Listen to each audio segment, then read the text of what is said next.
Hello everyone, welcome back to the channel. In this video, I'll show you how to record your laptop screen with both video and audio using a built-in tool in Windows 11. Let's get started. First, press Windows plus Shift plus R on your keyboard. This will open the built-in Windows screen recording tool. Now select the area of the screen that you want to record. If you want to capture your entire screen, drag the selection around the whole display. Once you have selected the area, you can configure your audio before starting the recording. If you want to record your voice, click the microphone button.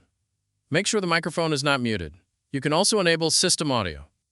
This will record sounds coming directly from your computer, such as music, videos, application sounds, or game audio.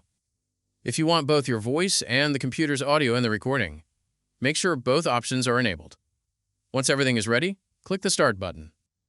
You'll see a short countdown.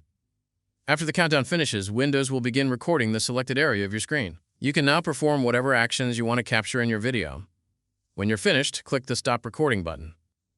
After stopping the recording, Windows will open a preview of your video.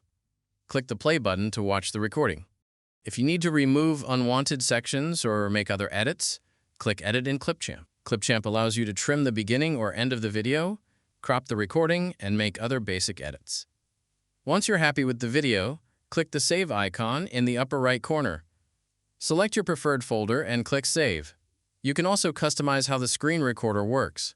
Open the menu and select Settings. From here, you can change the default folder where your screen recordings are saved. You can also choose whether the microphone should be automatically enabled or muted when you start a recording. The same can be done for system audio. Adjust these settings depending on how you normally record your videos. And that's all there is to it.